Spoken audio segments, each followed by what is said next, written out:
dossier spécial sur Fréquence Évasion. À chaque instant, des sujets brûlants d'actualité, des faits de société. C'est tout de suite sur Fréquence Évasion.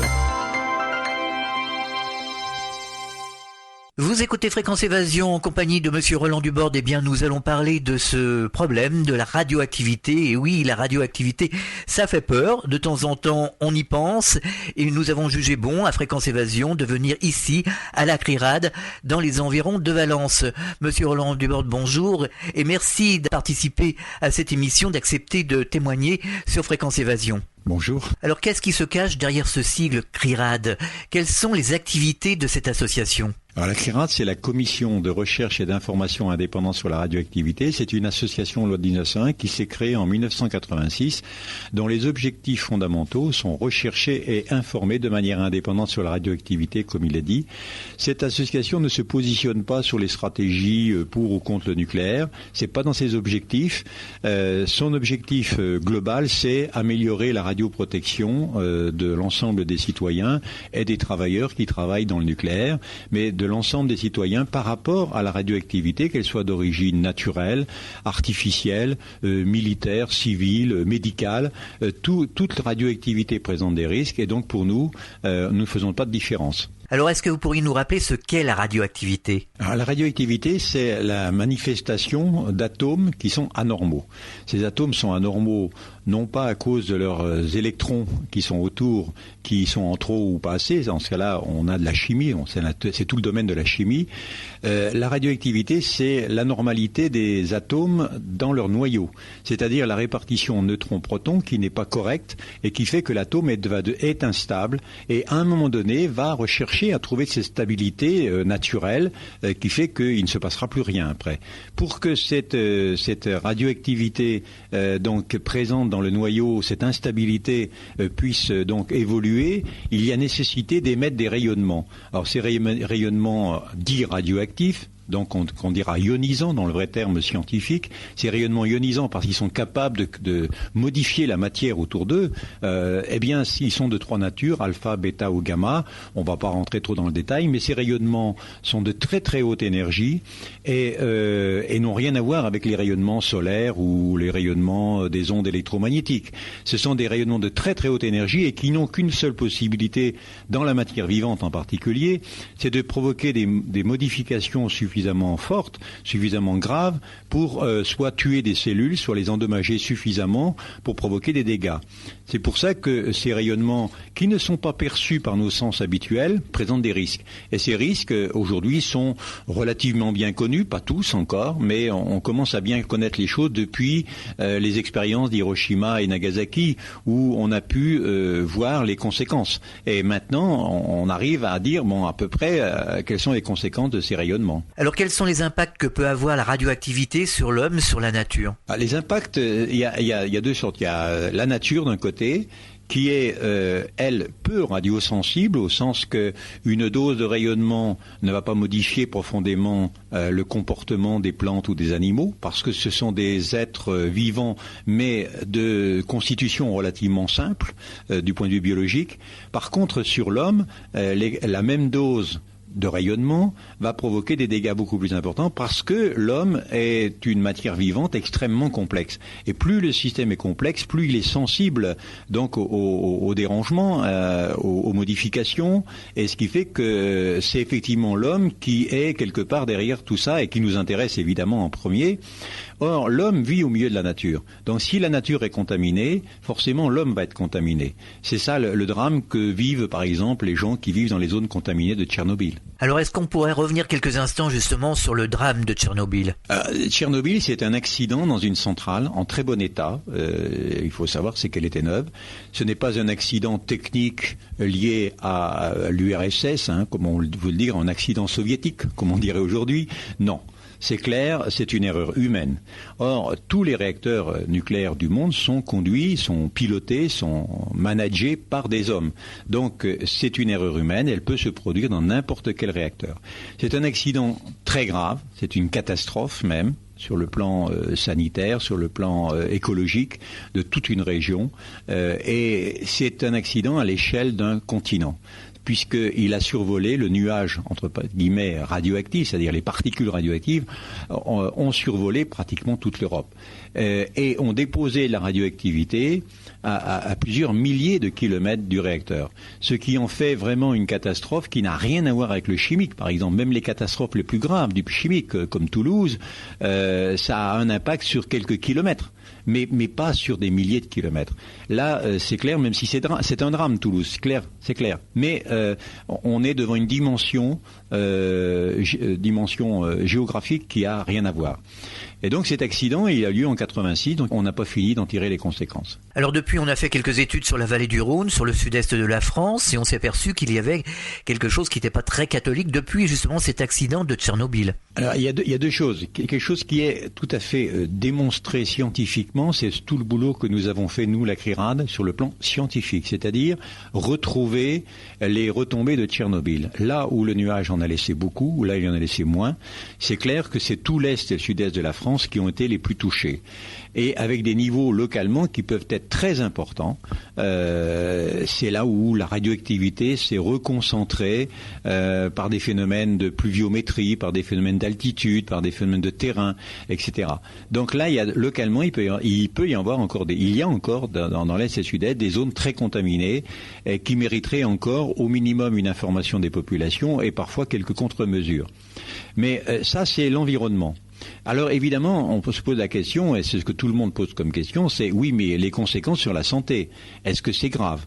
Alors là, on touche un domaine qui est le domaine médical. C'est pas notre domaine à nous, c'est-à-dire nous ne sommes pas des médecins, nous ne sommes pas des épidémiologistes, donc nous n'avons aucune compétence dans ce domaine-là.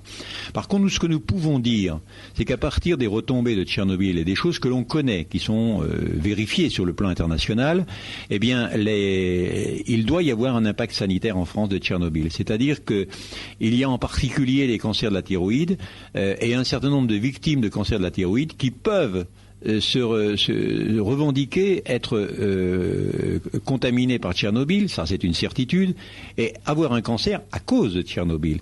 Cette corrélation entre donc pollution, Tchernobyl et cancer de la thyroïde, on espère que la justice va l'établir, puisque nous avons déposé plainte avec les malades de la thyroïde, et nous espérons bien que la justice arrivera à établir cette corrélation que nous, sur le plan scientifique, nous n'avons pas pu établir parce que c'est pas dans nos domaines de compétences. Alors quelles ont été les retombées en France de cet accident de Tchernobyl, et notamment dans nos régions, dans le sud-est de la France ? Alors ceci reste un vrai problème aujourd'hui, c'est-à-dire qu'est-ce qui est retombé de Tchernobyl en France.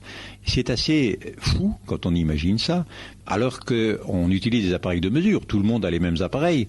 On n'arrive pas à être d'accord en France, et c'est seulement en France, le seul pays d'Europe, où il y a polémique encore sur les retombées réelles de Tchernobyl en France. Or, pourquoi ? Parce que, évidemment, c'est gênant. Il est évident qu'à chaud, au moment du passage du nuage, les autorités ont menti. C'est un mensonge flagrant. Aujourd'hui, les autorités françaises veulent bien reconnaître qu'on n'a pas communiqué comme il faut, etc., mais ne veulent pas reconnaître le mensonge. Et ça, nous, on se battra jusqu'au bout pour que ce mensonge soit reconnu et sanctionné, comme tous les mensonges doivent l'être. Ça, c'est une première chose. Et puis, il y a la deuxième chose, c'est de dire, oui, mais bon, une fois qu'on reconnaît qu'on n'a pas dit toute la vérité, qu'on a mal communiqué, etc., bon, alors, rétablissons la vérité. Et bien, on s'aperçoit que c'est impossible en France. C'est-à-dire que les autorités françaises nient toujours les chiffres réels de la contamination des sols en France. Et ça, ça nous épate complètement. Nous, on s'est créé à cause de Tchernobyl, on ne lâchera pas le morceau.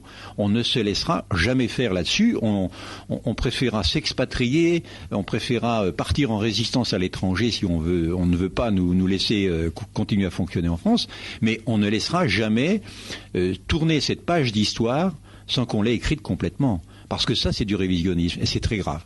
Alors combien de temps encore les effets vont se faire sentir ici en France, dans le sud-est de la France? Combien de temps la radioactivité va être encore active? Alors le problème a été très grave pour nous les quelques semaines qui ont suivi la présence du nuage, parce qu'il y avait beaucoup d'iode radioactif qui a une demi-vie heureusement courte. Bon, ce problème-là, il a été réel et nous, c'est là-dessus qu'on se bagarre. Par contre, il n'y avait pas que de l'iode radioactif qui avait une demi-vie courte de 8 jours. Il y avait aussi du césium-137. Or, celui-là, pour l'essentiel, c'est-à-dire en gros à 60%, 50-60%, 70%, certains terrains, il est encore là. Et donc lui, il peut encore poser des problèmes aujourd'hui sanitaires, mais c'est vrai que dans l'ampleur, ils n'ont rien à voir avec l'iode qui était présent dans les quelques semaines qui ont suivi le passage du nuage. C'est pour ça que nous, la présence de césium est un témoin de la présence d'iode et nous permet de remonter à la quantité d'iode présente en 86, mais on ne focalise pas sur les dangers du césium actuel chez nous, ce qui n'est pas le cas évidemment au Bélarus et en Ukraine, mais en tout cas chez nous, aujourd'hui le césium-137, qui est encore bien présent, pour nous est le témoin de l'iode qui était encore beaucoup plus présent en 86 et qui pour nous a posé des problèmes. Par contre, il ne pose plus, sauf cas particulier, de problèmes sanitaires aujourd'hui. C'est-à-dire qu'aujourd'hui, pratiquement, pour nous, il n'y aurait qu'à restreindre la consommation, l'autoconsommation de certaines espèces de champignons dans certaines régions. Mais à part ça, je dirais, il n'y a plus de problème dans les produits alimentaires habituels, le lait, le fromage, les légumes, etc., les fruits. Alors que ce n'est pas le cas, bien sûr, au Bélarus, en Ukraine. Voilà. Donc aujourd'hui, ce n'est pas le problème. Par contre, ce qu'on voit aujourd'hui nous permet de remonter à 86 et dire, voilà pourquoi on se bagarre. C'est parce que là, il y avait beaucoup d'iode. Et l'iode, malheureusement, je dirais, a une faculté, c'est de se fixer sur la thyroïde. Donc il y a une corrélation entre iode radioactif et cancer de la thyroïde que l'on peut établir scientifiquement. Donc si on arrive à gagner sur ce procès-là, scientifiquement puis juridiquement, on aura fait un sacré pas. Après, on s'intéressera peut-être aux autres pathologies, aux autres radioéléments, césium, etc., parce qu'il y en avait d'autres, et on verra si effectivement eux aussi ont contribué à une certaine dégradation sanitaire des gens. Mais aujourd'hui, là où on peut gagner, c'est sur l'iode. Et c'est sur les cancers de la thyroïde. Donc on met le paquet là-dessus. Alors que ce soit en France ou à l'étranger, est-ce qu'il y a un risque qu'il y ait un nouveau Tchernobyl ? Alors, on focalise beaucoup sur les centrales nucléaires russes qui sont, pour certaines, c'est vrai, pour certaines, en très mauvais état, mal entretenues. C'est surtout lié à l'éclatement de l'URSS qui fait que des pays qui étaient intégrés dans l'URSS avant ne le sont plus aujourd'hui. Et comme c'était la Russie qui manageait un petit peu tout ça, la Russie n'assure plus la maintenance de ces centrales. Et c'est vrai qu'en Tchéquie, en Azerbaïdjan, en certaines régions éloignées de Moscou, vous avez des centrales qui sont à l'abandon. Mais c'est un nombre limité. Moi, je focalise pas trop là-dessus parce que je sais très bien, et on a l'exemple ces jours avec le Japon, que des centrales soi-disant bien entretenues, du même type que les nôtres, américaines, elles aussi ont eu des problèmes, elles ont des problèmes. Récemment, on a découvert des problèmes très graves dans des centrales américaines. Et donc, Tchernobyl pourrait très bien se produire dans n'importe quelle autre centrale. Donc, pour moi, il ne faut pas focaliser sur l'URSS. Tchernobyl n'est pas un accident soviétique. C'est un accident, c'est une erreur humaine, et cette erreur humaine, elle peut se produire n'importe où. Alors on sait très bien qu'ici, dans la vallée du Rhône, en Rhône-Alpes, il y a une faille, et pourtant on a installé des centrales nucléaires. Alors qu'en est-il ? Le risque externe, parmi les risques externes aux installations nucléaires, là on a surtout parlé des risques internes, c'est-à-dire les risques techniques internes, la sûreté, le personnel, les malveillances, etc. Ça c'est des sujets graves aujourd'hui, et surtout par exemple avec les tensions qui montent à l'intérieur de EDF par rapport à la privatisation, il y a des conflits très durs qui font que des actes de malveillance volontaires faits par des salariés à l'intérieur des sites commencent à inquiéter sérieusement, je sais, des responsables. Bon, moi j'ai pas d'éléments pour pouvoir intervenir là-dedans. Par contre, il y a des risques externes aux installations nucléaires, des risques naturels, ou comme les tremblements de terre, les inondations, et là on cumule les deux dans la vallée du Rhône. On a donc la possibilité, c'est que des barrages sautent sous l'effet d'un tremblement de terre qui va se doubler d'une inondation derrière. Or, toutes les installations sont bien sûr au bord du Rhône. Donc ces risques externes naturels existent évidemment. Les centrales ne sont pas vraiment prévu pour résister à ce genre de choses. Il y a juste la dernière centrale de Cruas, sous l'action d'Arun Taziev d'ailleurs, qui en cours de construction a subi des petites modifications, je dis bien des petites modifications, pour résister à un petit séisme. Mais c'est le seul exemple que je connaisse de centrale nucléaire qui a été subi des équipements, des aménagements pour résister à un petit tremblement de terre. Alors ça, c'est les risques externes naturels, mais il y a aussi les risques externes aujourd'hui qu'on ne peut plus ignorer, terroristes. Et ça, malheureusement, on sait très bien qu'avec le 11 septembre, il y avait un avion qui devait se diriger sur une centrale nucléaire aux États-Unis. On le savait, c'est celui qui a été abattu, c'est le seul qui a été abattu d'ailleurs, si vous remarquez bien. Donc ça veut bien dire que là, on a bien pris conscience, tardivement évidemment, mais du risque de cet avion. Cet avion, on l'a explosé en vol. Donc, et ça, c'est les services secrets américains qui sont intervenus à temps, mais l'avion se dirigeait sur une centrale qui était un peu plus loin, donc il y avait un peu de retard par rapport aux autres, celui-là, cet avion-là, c'est tout. Donc ce risque-là, il existe en France. Nous sommes dans la région de Valence, nous parlons de Tchernobyl, nous parlons des problèmes nucléaires, on revient dans quelques instants, on marque une pause, à tout de suite. Soyez les acteurs de Fréquence Évasion. Réagissez à chaque instant dans le direct live au 09 79 35 29 60. Exprimez-vous en toute liberté sur la ligne des auditeurs 09 79 35 29 60. Fréquence Évasion, l'interactivité et la libre expression. Fréquence Évasion. Fréquence Évasion. Vous écoutez Fréquence Évasion, nous sommes de retour, nous sommes toujours à la CRIRAD et nous parlons du nucléaire, nous parlons des dangers du nucléaire. Alors ça, c'est un réel grave sujet. Est-ce que l'on peut agir ici en France justement pour la protection de l'environnement, de l'homme, de la nature ? C'est un grave sujet, mais c'est un sujet de société, je dirais. C'est un choix de société. Quand on choisit une énergie, un type d'énergie, on choisit une société. Choisir le nucléaire, c'est choisir des risques. Et ces risques, on les a choisis pour nous, les citoyens. On a fait ce choix sans nous demander notre avis réellement, parce qu'il n'y a jamais eu d'enquête, de référendum, etc. Donc, on a fait ce choix d'une société à risque. Bon, ce risque nucléaire, maintenant, on le reconnaît, il est énorme. Alors, à partir de là, le travail d'un scientifique, c'est de mettre les cartes sur la table. Et c'est aux citoyens de décider, c'est pas à moi de décider. Je pense simplement que c'est un risque qui est vraiment énorme et qui mériterait au minimum, un grand débat dans notre société. Et donc, ça mérite de mettre toutes les cartes sur la table, de faire un vrai débat de société là autour, et puis on verra ce que choisiront les gens. Mais actuellement, on n'est pas du tout dans cette logique-là.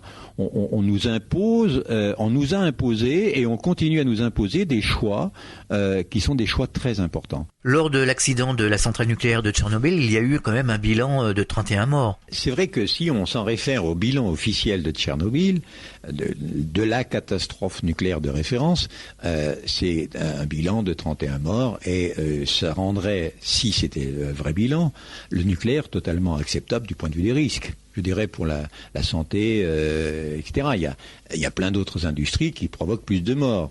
Bon, si c'était ça la réalité, effectivement, le nucléaire, ça pourrait se discuter, je dirais, largement, entre les déchets, etc., qu'il y ait ça pourrait le rendre acceptable, je dirais, au vu de pas mal de gens. Par contre, si on prend en compte les conséquences réelles de Tchernobyl, sanitaires, alors là, c'est un autre bilan qu'on fait.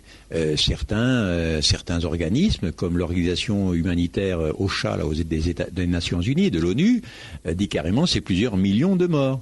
Bon, alors quand on en est à ce bilan-là, entre 31 et plusieurs millions, si la réalité se situe plutôt vers plusieurs millions, là je pense que le nucléaire peut être considéré comme une industrie effectivement qui présente de trop grands risques pour être acceptable pour l'ensemble de la population. Là on est en train de stériliser un tiers de l'Ukraine et du Bélarus, des régions stérilisées pour des centaines d'années. Bon, mais ça, c'est un choix important qu'on fait là, quand on choisit ça. Donc la CRIRAD a pour but d'informer la population sur les risques du nucléaire. Comment faites-vous circuler l'information ? Alors, nous, on a des dossiers, bien sûr, quand on s'est créé, c'était par rapport à Tchernobyl. Et puis, petit à petit, on s'est penché sur le nucléaire français, nos installations, on est allé faire des mesures, etc. On a ouvert les dossiers, on a parti aux enquêtes publiques, etc. Et c'est là qu'on s'est rendu compte qu'effectivement, bon, le nucléaire chez nous, même si il apparaît comme étant bien géré, c'est-à-dire bien contrôlé, qu'il y avait un vrai gendarme dans le nucléaire, qui surveillait tout et qui faisait que chez nous l'accident était impossible, la réalité n'était pas ça, hein, et que la réalité était beaucoup plus nuancée, pour ne pas dire plus. Et c'est ces dossiers-là que la CRIRAD gère depuis. Mais ça touche aussi bien les hôpitaux qui gèrent mal leur rejet que les militaires qui traînent et qui laissent traîner des déchets un peu partout, etc. Et là, on a des exemples dans la région de Toulouse, comme on en a ailleurs, sur tout le territoire et même à l'étranger. Alors une autre radioactivité que les Bretons connaissent plus que nous dans le sud de la France, c'est le radon. Donc la CRIRAD a aussi pour but d'effectuer des mesures du radon dans les maisons et dans l'environnement. Alors, effectivement, c'est la CRIRAD, depuis 89, a pris en compte ce risque radioactif-là, qui est d'origine naturelle, mais qui est bien un risque. Elle l'a pris en compte, elle a interpellé les autorités pour qu'on fasse des mesures. Alors, en 89, tout le monde a rigolé, quand on a interpellé le ministre de la Santé, et il nous a répondu, je vous cite, pratiquement mot pour mot, l'homme des cavernes a résisté au radon, pourquoi pas nous ? Autrement dit, circuler, il n'y a rien à voir. Il a fallu attendre l'année 2000 pour que une circulaire du ministère de la Santé, toujours, sorte et dise il y a obligation de faire des mesures dans une trentaine de départements en France. C'est ceux qui sont connus comme ayant un sous-sol riche en uranium, donc ayant des risques radon reconnus. Et depuis, il y a obligation de faire des mesures dans les établissements recevant du public. On n'en est pas encore à faire des mesures dans toutes les maisons, mais ça, c'est déjà un premier pas qui permet donc d'apporter des mesures correctives grâce à notre action. On a fait des mesures dans des écoles où on a trouvé des niveaux de radon qui étaient tels qu'on a dû faire des travaux pour les rendre utilisables. C'est grâce à nous que la santé de ces enfants a été protégée. Et ça, on en est fiers d'avoir réussi sur ce plan-là, de faire reconnaître que ce gaz radon, bien que naturel, présentait des risques du même ordre de grandeur que la radioactivité artificielle ou médicale. Alors vous nous dites une trentaine de départements, alors les auditeurs du Grand Sud de nos régions Midi-Pyrénées, Languedoc-Roussillon et Provence-Alpes-Côte d'Azur vont se dire c'est peut-être chez nous. Alors il y a la Montagne Noire qui est pas loin de Toulouse, qui fait partie des départements connus comme ayant des zones de radon importantes. Sinon dans le Grand Sud-Ouest c'est la seule zone, les lieux où il y en a le plus c'est le Massif central, donc dès qu'on remonte sur le Massif central, c'est là qu'on va retrouver effectivement les niveaux les plus importants et la Bretagne évidemment, et puis un département comme les Vosges ou les Alpes-Maritimes où on va retrouver effectivement quelques zones où il y a du radon. Et d'ailleurs, ici à la CRIRAD, vous avez effectué une carte spécifique de tous les départements où on retrouve ce radon et ces zones plus ou moins radioactives. Ça, c'est par rapport à Tchernobyl, ces cartes-là, hein. C'est pas par rapport au radon, ça. Ça correspond en gros à l'est et sud-est de la France, et c'est les retombées de Tchernobyl. Alors ça, là, il y a des cartes officielles, puis il y a des cartes CRIRAD, et on peut établir, grâce au travail qu'on a fait, comparer les valeurs données par les organismes officiels, les valeurs que nous avons trouvées sur le terrain, voir si il y a possibilité de dire les organismes officiels là ne mentent plus. Elles ont menti en 86, mais au moins aujourd'hui, est-ce qu'on a établi la vérité? Ou là, vous avez les premières cartes de 86 qui sont totalement fausses. Bon, ça, tout le monde le reconnaît aujourd'hui. Par contre, la valeur réelle des retombées, il y a encore polémique sur ces valeurs des retombées de Tchernobyl en France. Alors, est-ce qu'il y a un moyen pour limiter la radioactivité naturelle? Alors, pour le radon, il s'agit bien de radioactivité naturelle, mais on ne peut pas. Il faudrait enlever l'uranium des sols pour pouvoir le faire. Bon, ça, c'est évident qu'on ne peut pas l'imaginer.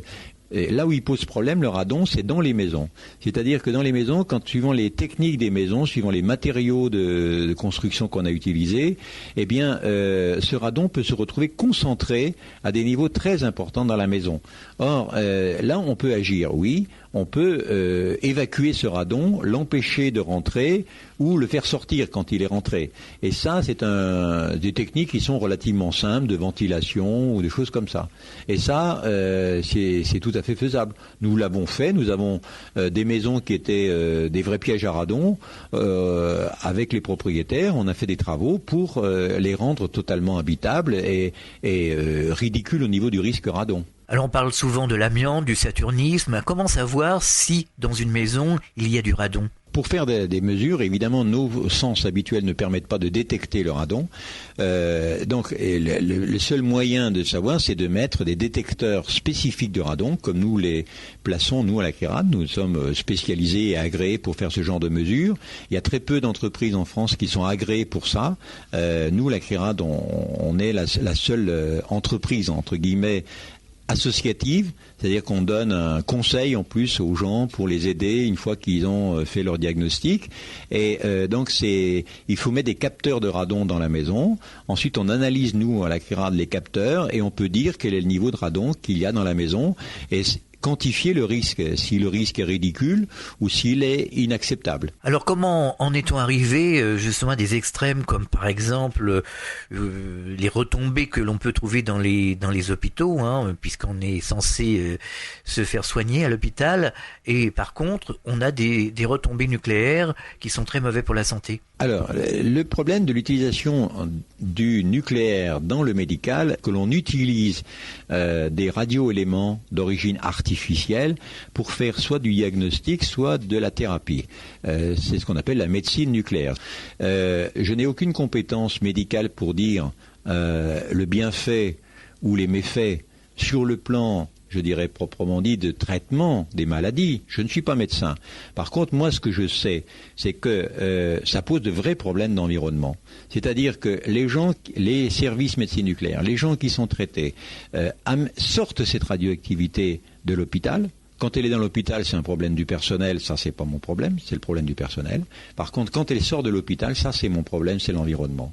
Et ça, on fait des mesures dans toutes les stations d'épuration des grandes villes, dans les rivières, dans les grands fleuves. Eh ben, qu'est-ce qu'on retrouve en premier ?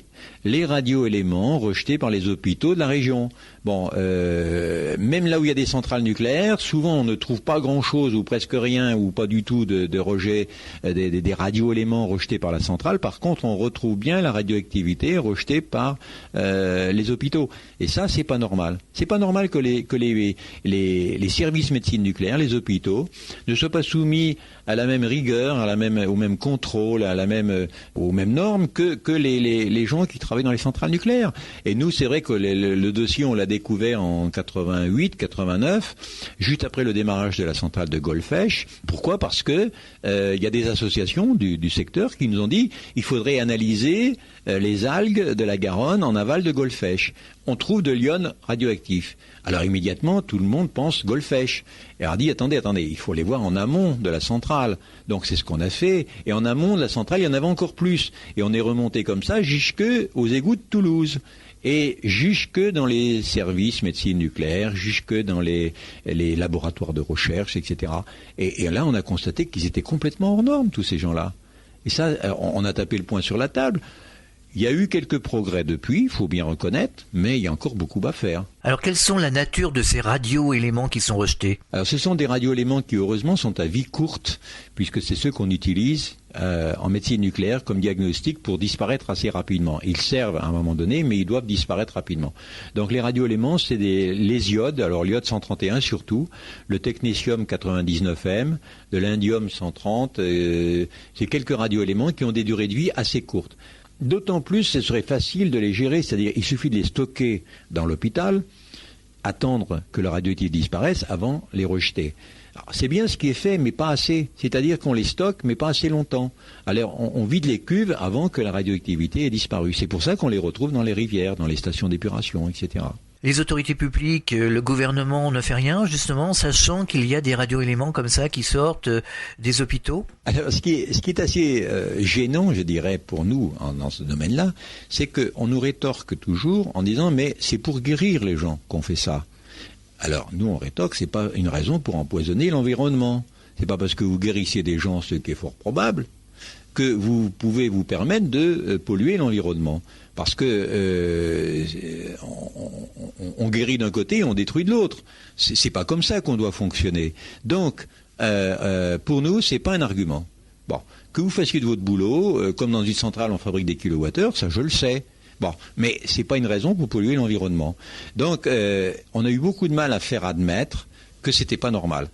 Heureusement, il y a une directive européenne qui est sortie en 2002, donc c'est tout récent, qui, elle, va imposer, va encadrer, je dirais, un peu mieux ce nucléaire médical. Ça ne sera pas parfait, mais on va dans le bon sens. Nous allons terminer ce volet sur le nucléaire en parlant de l'armée et le nucléaire. Alors il y a eu des tests de fait, je crois, sur 1995. Qu'en est-il aujourd'hui du nucléaire avec l'armée ? Alors, du point de vue des armes nucléaires, c'est-à-dire des bombes, que ce soit des têtes nucléaires, des bombes, etc., officiellement, nous ne faisons plus de tests et nous avons un stock que nous entretenons. Voilà. Et je pense que c'est vrai.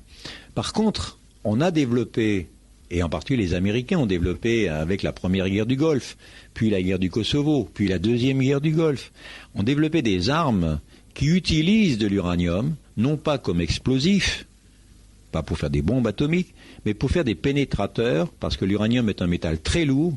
Un litre d'uranium, ça pèse pas loin de 20 kilos. Donc c'est très très dense, et c'est très dur, et c'est en même temps pyrophorique. Donc les Américains ont mis au point des armes à l'uranium appauvri, donc à l'uranium, où les pénétrateurs, c'est-à-dire la pointe de l'obus, est en uranium. Et quand vous arrivez, c'est le seul moyen qu'on a pour perforer des carcasses de chars. Vous avez 10 cm d'acier dans la carcasse d'un char, ces obus sont capables de les perforer. Et ça, c'est des outils remarquables, effectivement, quand vous voulez détruire un char. Les Américains avaient mis au point ces armes dans les années 70. Nous, évidemment, on n'a pas voulu être en reste, donc on a développé aussi, nous aussi, des armes à l'uranium appauvri. Et pour mettre au point ces armes, on continue, et on a fait, et on continue à en faire, des tests pour que ce soit les plus performants. Et dans votre région, Gramma, c'est un lieu où on a testé des armes à l'uranium appauvri pendant pas mal d'années. Et peut-être que ça se continue encore aujourd'hui. Quels ont été les résultats et les conséquences justement sur l'environnement de ces essais ? Nous avons demandé plusieurs fois, aux organismes, au gouvernement français, d'aller faire une étude réellement indépendante d'environnement autour de Muora, Fangatofa, etc., de ces îlots, qui sont encore gardés par l'armée, totalement militaire. Évidemment, il n'en est pas question. Vous n'irez pas faire de contrôle là-bas. L'armée s'en charge. Autrement dit, l'armée, comme souvent, est en même temps celle qui pollue et celle qui contrôle elle-même sa propre pollution. Évidemment, on peut émettre beaucoup de doutes sur les résultats qu'elle donne. L'armée a affrété un avion et a amené une centaine de journalistes qui ont bien voulu venir pour leur faire voir comment ils faisaient les prélèvements, c'est-à-dire ça. Et quand moi, une journaliste qui m'a interpellé là-dessus, je lui dis « mais comment vous y allez ?» Elle me dit « ben oui, mais j'aimerais bien que vous veniez avec moi. » Je dis « pas de problème, moi j'y vais. » Quand elle a demandé à l'armée de dire « ben moi je serai accompagné par un scientifique de la CRIRAD », il a dit « il n'y en a pas question. » Autrement dit, on veut bien prendre les journalistes, mais pour des cons, c'est le cas de le dire, puisqu'on ne veut pas qu'ils soient accompagnés de scientifiques. Or, il s'agit d'une mission scientifique. Donc, c'est pas avec une caméra ou un magnétophone que vous allez pouvoir enregistrer la radioactivité. Donc, c'est les opérations communication de l'armée. La vérité sur l'état de l'environnement de Muora, pour moi, il est très problématique, parce qu'on a fait péter un paquet de bombes là-bas dedans, dans un atoll qui est complètement fissuré, et ça, c'est pas du tout normal. Donc ici au CRIRAD, vous avez un rôle d'analyse importante justement sur tout ce qui est radioactif. On a un rôle qui est aujourd'hui, je pense, très important, mais qu'on est en train de nous... on a pris de l'ampleur, on a...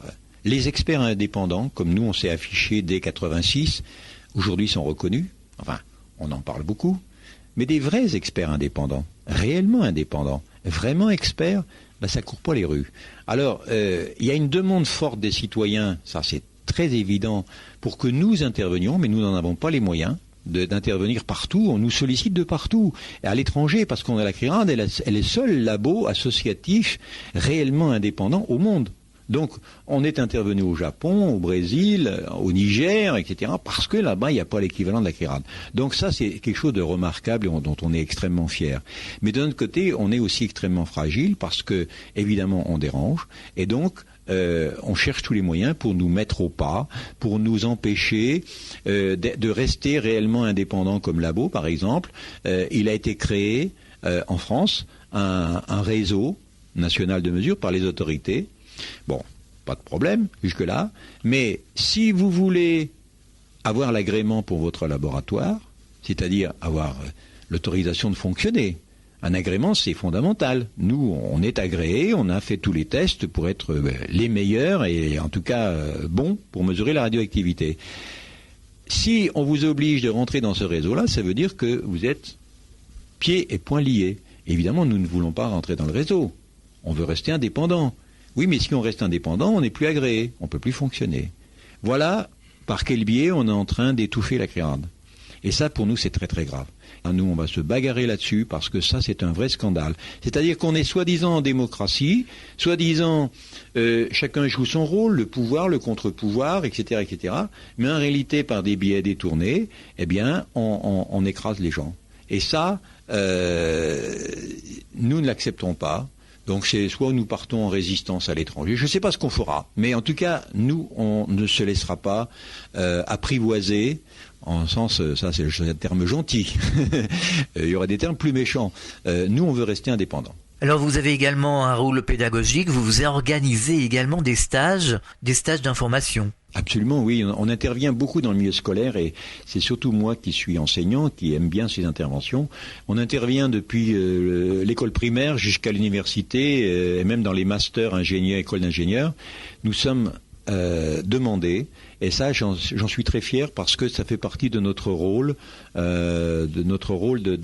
d'association, hein, mais c'est en même temps un rôle scientifique qui est absolument irremplaçable parce que la seule information qu'ont tous les gens qui sont dans le domaine scolaire, c'est l'information EDF, CEA, etc., avec leurs moyens à eux, évidemment. Quelle est la réaction des enfants quand on leur parle justement de ce problème du nucléaire ? Eh bien, les réactions des enfants, c'est que quand on leur explique les enjeux, eux, ils n'ont pas d'a priori pour dire c'est compliqué, on ne comprendra pas, etc. Les adultes, c'est ça. Le nucléaire, on leur a tellement dit, écoutez, c'est trop compliqué, vous n'y comprendrez rien, donc c'est pas la peine de chercher à comprendre, faites-nous confiance. Bon, les adultes ont plutôt cette réaction-là. Les enfants, ils n'ont pas cette réaction-là. Eux, ils n'ont pas d'a priori. Ils disent, mais si on veut bien nous expliquer, on est capable de comprendre. Et ils sont capables de comprendre les enjeux importants. C'est pas évidemment de calculer la section efficace des neutrons dans un réacteur. C'est pas ça le but. C'est de comprendre qu'est-ce que c'est que la radioactivité, où sont les risques, où sont les dangers, où sont les effets, les normes, etc. Ben ça, ils sont capables de comprendre. Et moi, je peux vous dire que quand on leur demande un petit effort de compréhension, ils le font, et que en général c'est très intéressant parce qu'ils posent des vraies questions. Ils sont pas parasités par, ils sont pas sclérosés par tout un tas d'a priori. Les adultes ont dit de toute façon le nucléaire c'est peut-être un mal, mais c'est un mal nécessaire. On peut pas s'en passer, etc. Donc il y a un côté défaitiste chez les adultes, alors que chez les enfants, tout de suite ils nous disent c'est comme ça, alors voilà ce qu'on pourrait faire, etc. Donc ils sont pleins d'enthousiasme et plein d'idées. Et ça c'est réconfortant, je trouve. Il faut arriver à supprimer ce nucléaire. Tant qu'on n'a pas traité toutes les centrales, l'accident est encore possible quelque part. Eh bien, les nouvelles normes qui sont adoptées au niveau international, elles sont bien moins prudentes que celles qu'on avait en 86. C'est-à-dire que s'il y a un nouvel accident nucléaire, d'abord, c'est pas évident qu'on nous dise la vérité parce que on n'a pas tiré vraiment les conclusions de Tchernobyl. Donc, même si la CIRAD est là, vous n'en saurez peut-être pas plus parce que nous, il sera facile de nous neutraliser. Hein. C'est l'armée qui a tous les pouvoirs en cas d'accident nucléaire en France. Faut pas l'oublier, c'est elle qui a tous les pouvoirs. Bon, donc c'est pas évident en cas d'un nouvel accident nucléaire. Et en plus, les normes qui ont été pondues au niveau mondial montrent que on ne prendra encore moins de mesures qu'on en a pris en 86, puisqu'on accepte des niveaux plus élevés de radioactivité pour les citoyens. Donc il y aura encore plus de conséquences sanitaires. Voilà ce qu'on est en train de nous préparer. C'est pour que l'accident nucléaire futur, s'il a lieu, coûte encore moins cher que Tchernobyl. Voilà. Alors que faire pour que les criminels du nucléaire soient punis? Est-ce qu'il y a une législation en cours? Mais la loi est totalement insuffisante et on a vu malheureusement qu'avec des scandales comme le sang contaminé, pourtant qui était énorme, on n'est pas allé au bout des choses. Il y a eu un non-lieu général, c'est-à-dire qu'on n'est pas allé au bout des choses. Tchernobyl, si on n'était pas là, nous, la CRIRAD, le dossier serait fermé, on n'en parlerait plus. C'est parce qu'on est là qu'on en reparle chaque année. Et donc, il faut sans arrêt remettre les choses à plat, sans arrêt. Il ne faut pas tourner une page tant qu'elle n'est pas écrite complètement. Et Tchernobyl fait partie de ces pages-là qui ne sont pas écrites et qu'il ne faut pas tourner tant qu'elle n'est pas écrite complètement. Et nous, tous ces scandales, effectivement, ça demande beaucoup d'énergie, beaucoup d'argent de la CRIRAD, sert à la cause publique, c'est-à-dire aux citoyens, pas évidemment pas à notre intérêt, puisqu'on est une association, donc c'est pas le but de faire des profits, mais je dirais beaucoup du budget de la CRIRAD n'a pas de financement, c'est-à-dire c'est les adhérents de la CRIRAD qui financent la CRIRAD. Donc chez nous, sur Fréquence Évasion, vous aurez pu au moins vous exprimer. Ah oui, ça, dès qu'on a l'occasion de pouvoir l'exprimer, notre droit, notre envie de donner cette information, on l'a, elle est au fond de nous, ça a été notre objectif, et on a vraiment le sentiment que c'est par là, par l'information, que les choses vont évoluer. Parce que tant que les gens ne savent pas, ils n'agissent pas. Nous on sait, on peut agir. Et ça, ce sera notre combat jusqu'au bout, l'information. Alors quand on a conscience de cette mafia nucléaire, comment briser cette pyramide infernale? Il y a des moyens en face de nous qui sont colossaux, ça, on ne l'ignore pas. Oui, mais c'est pas une raison. Les citoyens ont de plus en plus de pouvoir. Ils l'utilisent pas toujours, mais ils en ont de plus en plus. Et moi, je me rends compte, c'est que quelque part, c'est une victoire, c'est que les gens, ces grands lobbies, Areva, CEA, EDF, etc., depuis quelques années, ils se rendaient compte qu'ils perdaient du terrain sur le plan de l'information, de la communication, qu'ils n'étaient pas bons. Ils perdaient du terrain, donc qu'est-ce qu'ils ont fait ? Au lieu d'être meilleurs sur le plan scientifique, au lieu d'être meilleurs sur le plan technique, ils ont embauché des conseillers en communication. Et si vous regardez tous les gens qui ont été embauchés au CEA, EDF récemment, ce sont essentiellement des conseillers en communication. C'est-à-dire comment mieux communiquer pour faire passer la pilule. Ça ne veut pas dire mieux informer, ça veut dire mieux communiquer. C'est-à-dire mentir, sans doute, mais avec la forme, je dirais. Et ça, nous, on le sent très bien. C'est que il y a eu une évolution très nette de la communication. Mais c'est pas l'information qui a rien à gagner, forcément. Donc tout un chacun peut contacter la CRIRAD pour aider ou pour s'informer. Vous allez nous donner les coordonnées de la CRIRAD afin que les auditeurs de Fréquence Évasion prennent contact avec vous. Il y a l'adresse 471 avenue Victor Hugo, 26 000 Valence. Ça, c'est l'adresse postale. Et puis, il y a l'adresse internet, c'est www.crirad.com. Voilà. Eh bien, merci d'avoir participé à cette émission. Au revoir, à très bientôt sur l'antenne de Fréquence Évasion. Merci. Fréquence Évasion.